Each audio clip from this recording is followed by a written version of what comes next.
በሚፈልገው ፍጥነትና ደረጃ አድገው ለነዋሪዎች ምቹ የመኖሪያ አካባቢ ከመሆን ባለፈም ልዩ የኢኮኖሚ ድልድይ እየሆኑም ለገጠሩም የኢንዱስትሪ ግብዓት በማቅረብና ጥሬ ምርቱን በመቀበል ትልቅ የእድገት አውታሮች ናቸው።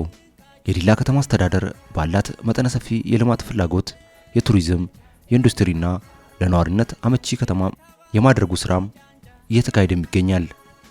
በተጠናቀቀው በጀት ዓመት በከተማ ተጀምረው እየተጠናቀቁ ከሚገኙ ስራዎች መካከል በተወሰኑት ዙሪያ ያተኮረ ቆይታ አድርገናል።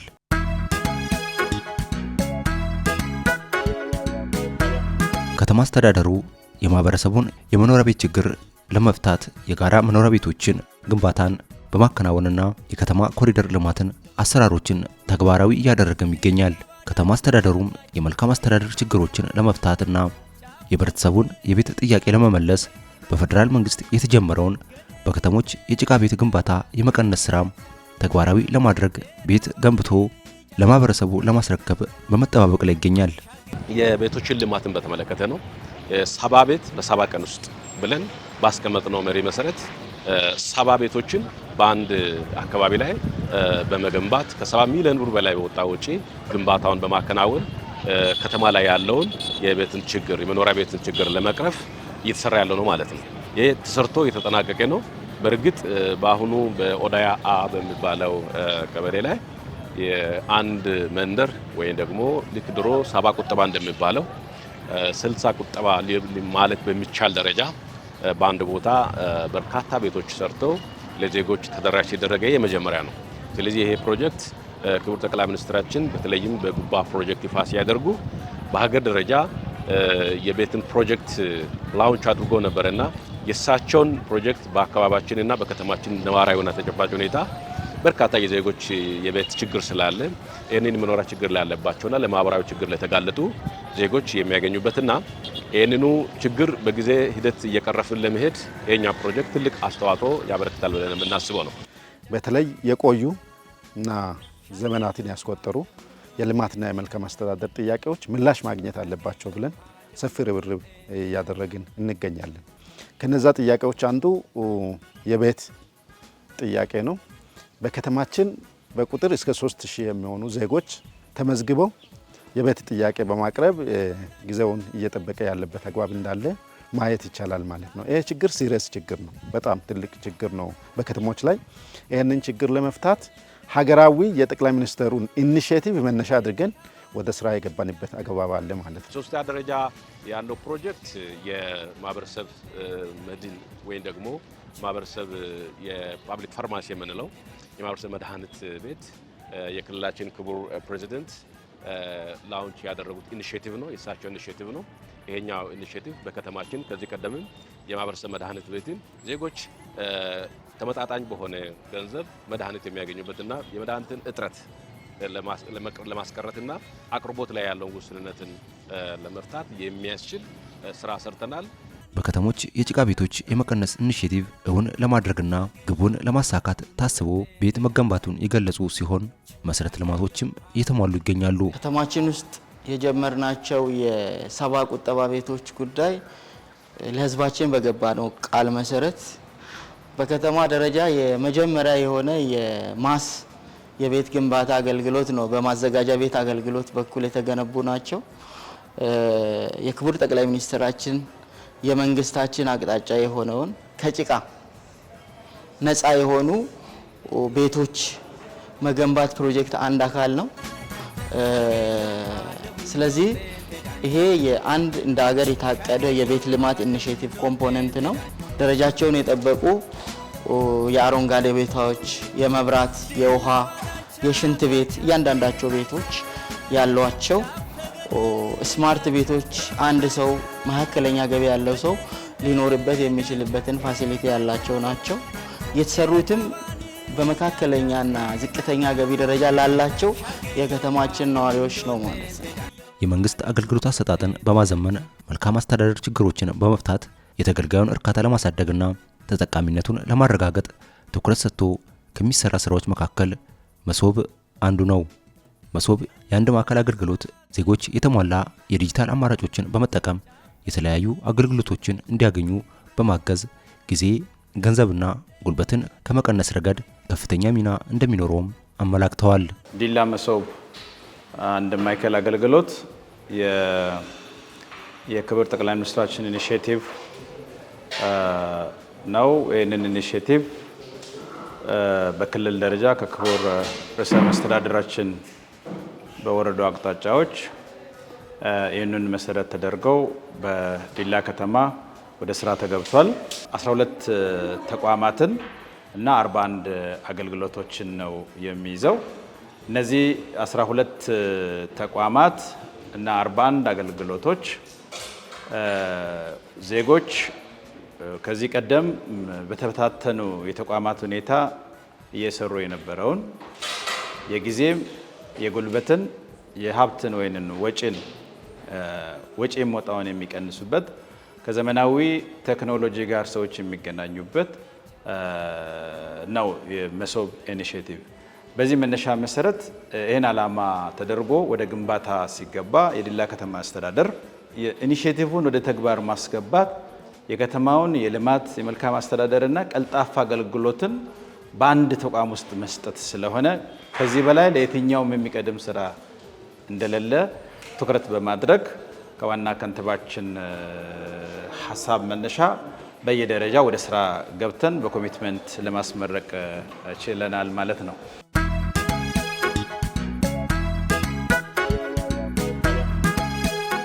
የመዝናኛ ስፍራዎች ሰዎች ከስራ ሲወጡ በእረፍት ቀናት ወይንም ከቤተሰብ ጋር ጊዜ ለማሳለፍ የሚሄዱባቸው ቦታዎች ሲሆኑ እነዚህም እንደ ፓርኮች፣ የልጆች መጫወቻና የስፖርት ማዕከላት የመሳሰሉት ናቸው። የመዝናኛ ስፍራዎች በሰፊው መገንባታቸው ለከተሞች ውበትም ሆነ ለወጣቶች ሁለንተናዊ እድገት ፋይዳው የላቀ ነው።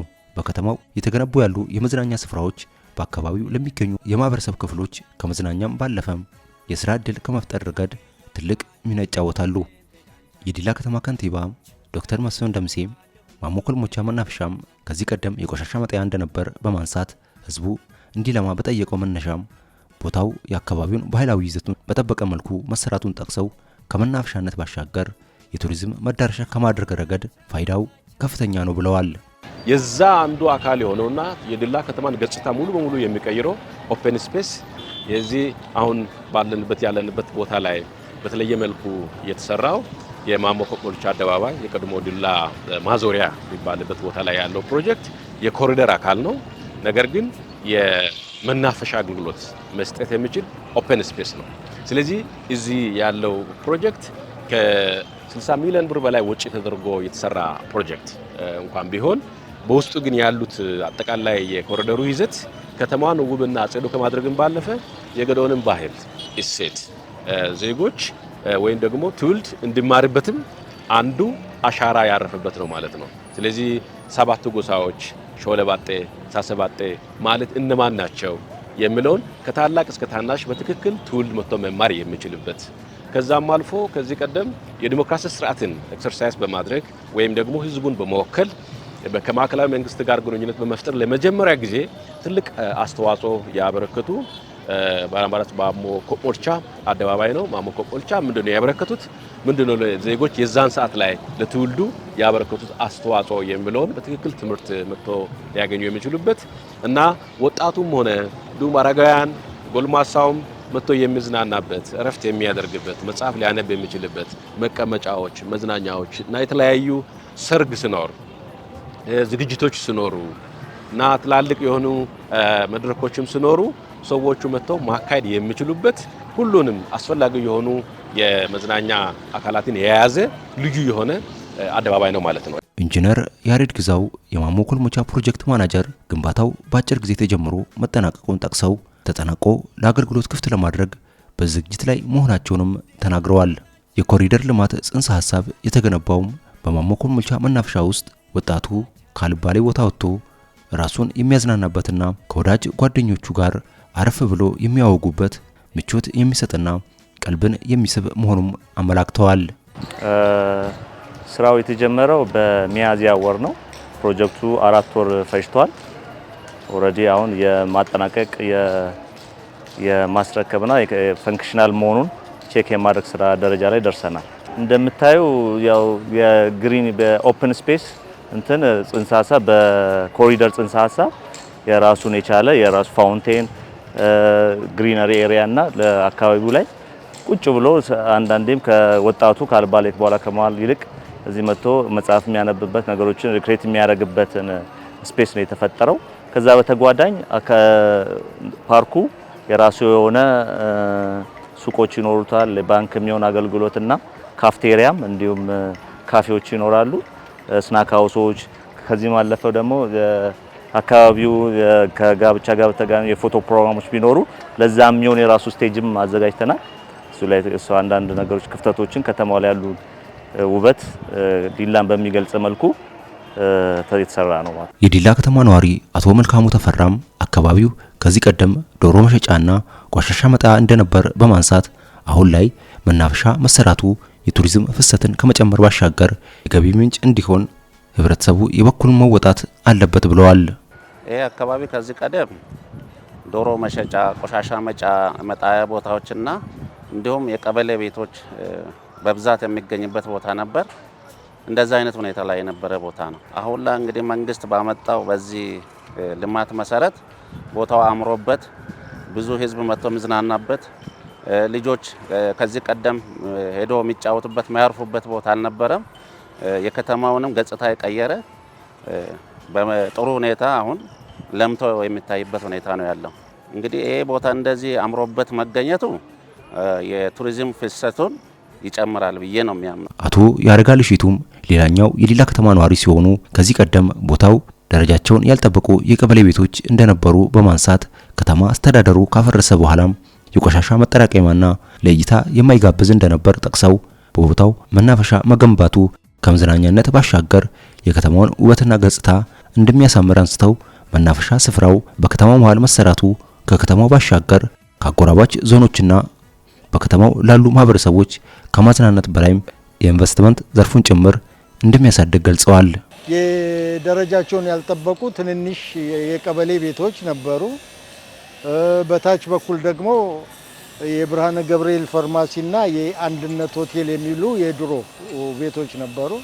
ከዛ የከተማ አስተዳደሩ ይሁን በመንግስት ደረጃ እነዚህን ቦታዎች ለማልማት እነዚህ ቤቶች ከፈረሱ በኋላና በቆርቆሮ ታጥረው ከቆየ በኋላ ፍጹም የሆነ ቆሻሻ መጣያና የዱርዬዎች ማደሪያ ሆኖ ወደ ቤተክርስቲያን በምናልፍበት ጊዜ እዚህ አካባቢ ያለው ጠረን በጣም ችግር ያለው ነበረ።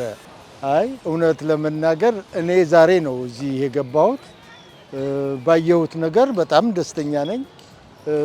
በቃ በብዙ መልኩ በጣም ተለውጧል። ኮምፕሊትሊ ሰው ሊዝናናበት፣ ልጆች ሊዝናኑበት፣ እኛም ልንዝናናበት በምንችል ደረጃ አካባቢው ተለውጦና ንጹህ ሆኖ አይቼዋለሁ፣ አግኝቼዋለሁ።